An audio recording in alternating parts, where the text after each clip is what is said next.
Andy, thank you for joining me. Skylar with Cedar Ridge Management. Let's talk about how to analyze a rental property. And we're going to actually do this in real time with tools available to you on our website at cedarridgemanagement.com.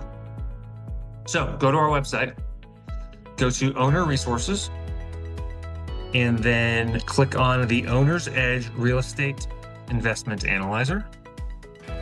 And then click Make Copy and save the copy to your Google or internet drive.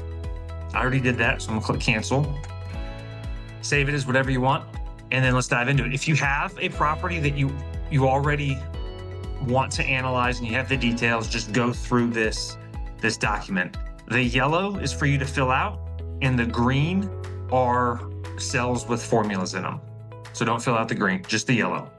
All right, but if I'm starting from scratch, I'm going to Zillow, and I'm choosing the area that I want to invest in. So Jacksonville, North Carolina, for sale, putting in some parameters. So up to $200,000. I want to do a 3-bedroom house, and I want to do just a home. So I'm gonna click apply, and then I'm gonna look at things. I did this ahead of time to help us save time, but I did this, found the property that I wanted that was listed on the right there, and checked it out. So this 158 Bratton Drive, it actually was not under contract this morning when I did this analysis, and then went under contract literally 15 minutes ago on Zillow. So the pictures though are fine. It's a cute house. I like the color scheme, fresh paint, fresh floors, clean kitchen, really good rental grade property. All right, let's go back to the listing. $149,000 is what it's listed for. So I'm going to put that here. The after repair value is probably around $149,000. So we'll leave that there.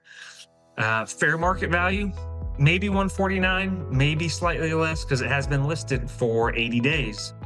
So I'm going to see if I can buy this at a 10% discount, which is $14,000 off, and brings the max offer price to $134,910. All right. And then I'm going to plan on putting 20% down, which is a down payment of $26,000. And with 107 interest or amount financed, and then a 6.88% interest rate, I think closing costs will be around 4%. That's around $5,396.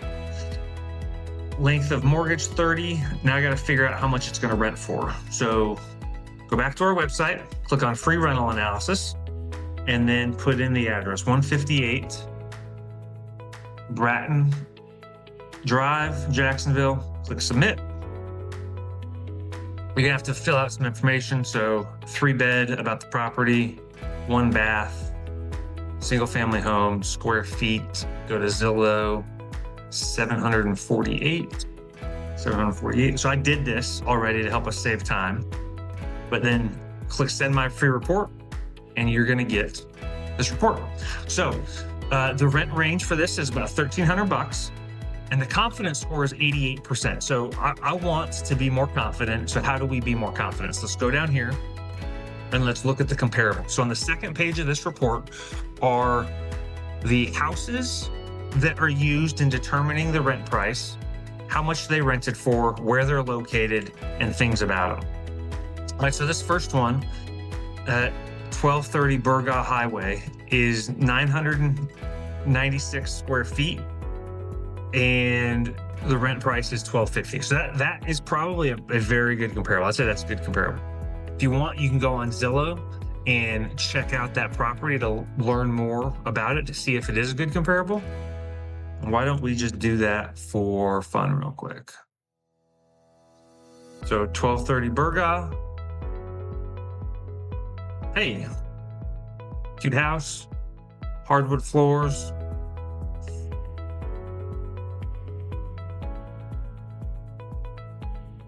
Updated kitchen, updated bathroom. So not a full. This is a decent comparison, but this house is nicer, right? So let's see some other details. year built's important. So I'm going to see, when was this house built? So 158 Bratton Drive was built in 1961. That was 1955. That works. All right, man, 1595. Let's see, 1,000 square feet. Probably not a comparable, and it's pretty far away. 2.86 miles. So in doing this, I'm gonna come up with the price that I think is good. So this house at 1,250 is nicer than 158 Bratton. So I'm gonna come back to my spreadsheet. I'm gonna actually change this to 1195. So I think that's a good rent price for this. So let's just keep on chugging. All right, vacancy. Need to come up with a vacancy. I use 5%. You're gonna have to use what you want to use, but this is what my rentals have over the last 10 years. All right, now we're gonna come do our operating expenses. So again, do the things in yellow. So 10% management cost, leasing, 50% of the first month's rent. So we have an average tenancy of 3 years. So we're dividing that by 3 and then dividing that by 12 to come up with a monthly leasing cost. Lease renewals at 50% of the lease brings us to $50 a month. And then maintenance reserve. So this is the big thing here, guys.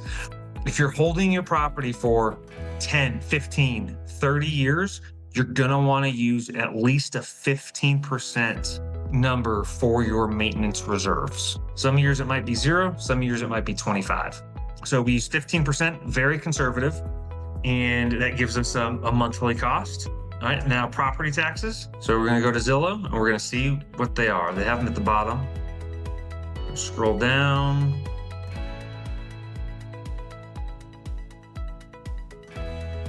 Maybe I was down too far. All right, so financial and listing details. Right here, the annual taxes are $572. So I'm gonna put that there. And then insurance, I have rentals in this area, so I know 1,100 is a good insurance number. If you don't, you can call an insurance agent and get a real number. And before I made an offer, I would actually have a real number. And then that comes to an operating income that's positive of $644. So that's cool. But because of the mortgage payment, it's a negative cash flow. So interesting. We'll change some things before we go farther, but I want to call your attention to these future projections up here. So you can negatively cash flow, guys, and still have a positive return because properties appreciate in value and you have a tenant paying down your mortgage for you. But I personally don't want to buy something that's negatively geared.